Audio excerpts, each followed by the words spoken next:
Olá pessoal, nós somos do Grupo Saúde em Foco e nós somos estudantes dos cursos de Fitoterapia e Medicina Veterinária. Nosso objetivo é conscientizar a sociedade sobre as estratégias inovadoras sobre a prevenção da esporotricose. O objetivo central do nosso grupo é explicar e ajudar na prevenção contra a esporotricose, através da informação, né?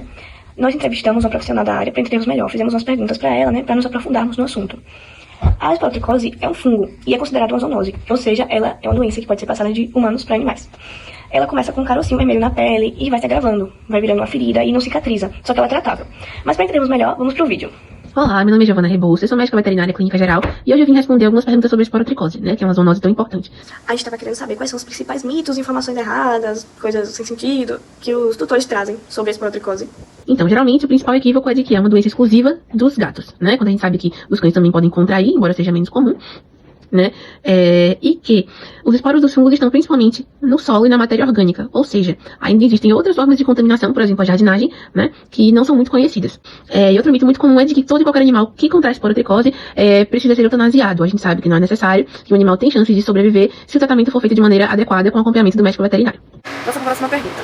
Você como doutora acredita que a população ela reconhece os sintomas iniciais ou eles chegam aí na clínica sem saber o que é a esporotricose e já chegam em estados avançados? Então, geralmente eles chegam pra gente em estágios avançados, porque as lesões iniciais elas são facilmente confundidas com picadas de inseto, lesões comuns por brigas entre os próprios animais, né? Então, o diagnóstico acaba sendo tardio e as lesões chegam já bem ulceradas, difusas pelo corpo, né? O animal já bem magro, né? Então, isso dificulta realmente o tratamento.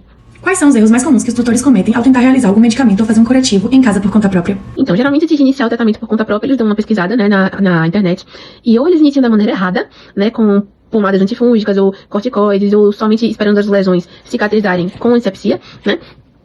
Ou eles iniciam da maneira correta, até, né, com o uso de itraconazol, só que interrompem o tratamento cedo demais. Outra coisa muito comum é as pessoas manipularem os animais sem proteção, né, sem luva, né, sem uma asepsia correta, né, então isso também aumenta muito o contágio, né, e dificulta o tratamento em casa, com certeza. Outra coisa que é muito comum, que inclusive atrapalha a cicatrização das lesões, é o uso de álcool e água oxigenada para limpeza, tá? A senhora acredita que a população de Salvador tem um mínimo de consciência que a esporotricose pode ser adquirida pelo solo e não só diretamente com contatos com animais? Não, geralmente essa informação não é conhecida pelos responsáveis, tá?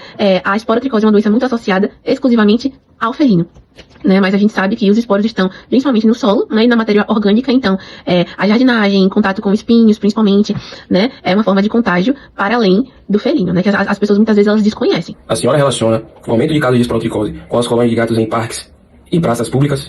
Com certeza sim, principalmente as colônias que não têm nenhum manejo sanitário, né? A gente sabe que os protetores de animais, eles assumem responsabilidades muitas vezes que seriam do poder público, né? Mas a maioria das colônias vive em total abandono, né? Então tem uma quantidade grande de animais no mesmo espaço, então as brigas são inevitáveis, né? O contato das lesões são inevitáveis, então com certeza a disseminação da esporo é muito facilitada por conta dessa situação, né? A gente sabe que existe uma carência, né, de políticas públicas para apoiar a causa animal. Na opinião de vocês, qual seria o melhor jeito de explicar para o dono que ele não precisa abandonar o seu gato para ele ficar curado?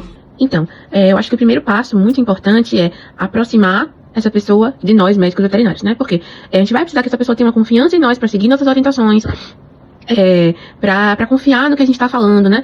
Pra ter confiança, pra tirar todas as dúvidas, né? Todos os questionamentos que ela tem com a gente, né? Porque toda dúvida gera um ruído de comunicação, gera um erro de tratamento e prejudica, né, a evolução do quadro clínico do paciente, tá? Então eu acho que a gente precisa ouvir essas pessoas sem julgar, né? A gente precisa acolher essas pessoas e a gente precisa explicar, né? Esclarecer as dúvidas com empatia, com tranquilidade, com cuidado, né?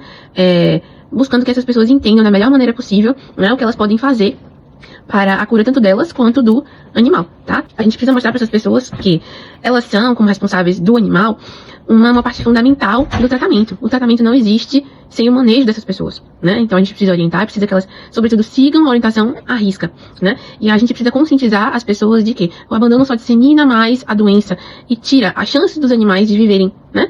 De melhorarem, tá? Então a gente precisa explicar que tem como conviver de maneira segura com gato contaminado com esporotricose, né? Tem como fazer esse manejo com luvas, né? Tem como tratar esse animal com segurança, tá? Para as pessoas não ficarem alarmadas e acabarem abandonando o animal, né? Ou se distanciando das nossas orientações, do nosso tratamento. E no mais é isso.